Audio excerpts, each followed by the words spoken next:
Just getting you set in the set position here. The reason why they used to teach the front arm across is because they used to lead with the front leg. First step used to go with the front leg. If you notice, when I do this, where did my center of gravity move? It went maybe 2 or 3 inches to the side, that's it. Versus if I'm here, back arm across, and my first step comes from the back leg, now I'm covering some ground. I'm actually moving, okay? So there's no question about it. That's not even up for debate. It is faster to do it this way, to take your first step with the trail leg coming across your body, and you have to create a 90-degree angle at the front knee and a 120-degree angle at the rear knee.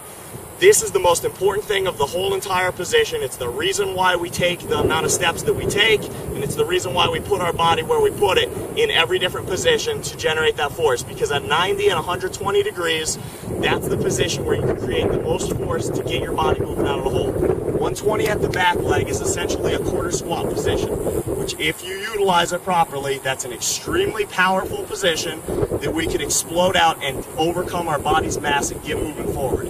90 degrees at the front leg, there's all of your parallel squats that you do, step-ups, lunges, everything trains you to that depth, okay? You get deeper than that, you compress more than that, you're getting beyond a comfortable range of motion for yourself, and you're not in a powerful position anymore, okay? So you'll actually see a trend in a lot of the modern track and field guys, especially the taller ones that don't like getting into those deep squat positions. They'll actually be lengthened more than 90 and 120. So, when we raise up and we're ready to go from here, this shin angle right here should be our drive angle, okay? So wherever that shin is angled is the exact angle that we should push our body out.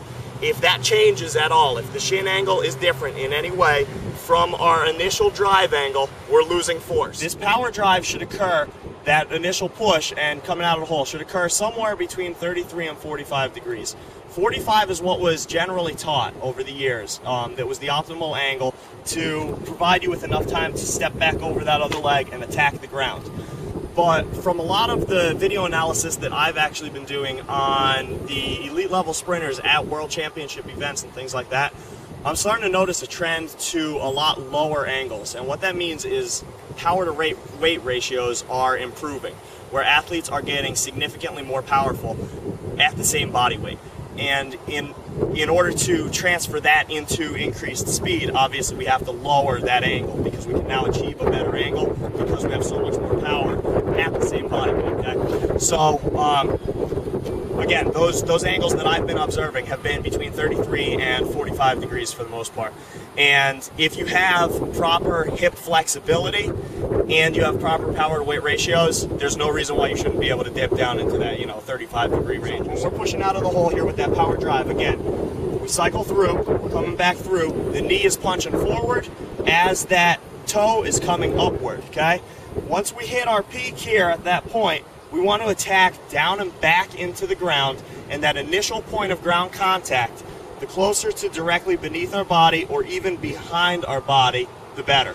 If we contact out in front of ourselves, the initial point causes deceleration. Just what I've observed through elite level sprinters, like I said, at world championship levels, through analysis of different football athletes, through analysis of my own sprinting as well, my own competitions and practice sessions. When you're coming out of the hole in the beginning, your ground contact times are generally going to be somewhere in the range of 0.6 on up to 0.2 seconds, okay? With the average on most of the guys I've seen for the first, 1 to 3 strides, ground contacts being around 0.183 seconds. That was where the average was on the analysis I've done. At that 0.183 seconds, that is going to be very useful for choosing which types of plyometric exercises and things like that that we incorporate into our programs to train that phase. As it starts to lengthen out, it's a smooth transition, and like I said, the ground contact time always gets a little bit shorter, and that shortens right on out to just under 1/10 of a second when we achieve top speed, and that's for the elite level track and field athletes in the world. They are achieving ground contact times of less than 1/10 of a second, anywhere from 0.08 to 0.1 seconds at top speed. So depending what phase of that transition, which phase of the acceleration transition you want to focus on within your training, those ground contact times can be very important. So it's going from anywhere around 0.2 of a second in the beginning down to about 1/10 of a second at the end. That doesn't seem like a big difference, but that's double. Your ground contact time is twice as long here as it is down there. That's a very big difference when you're talking training something as specific as that. So again, I'm not going to talk about the actual training components of this right now, because this was primarily a mechanics video. I want you to have a real solid understanding of the foundations of acceleration mechanics.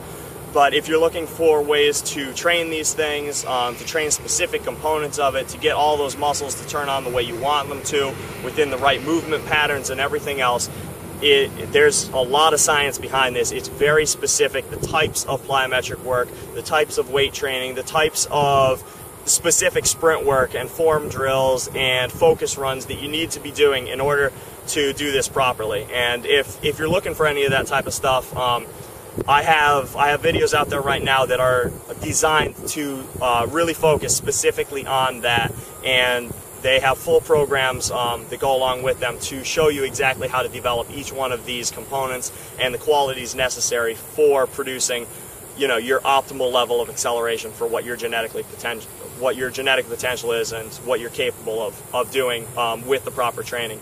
And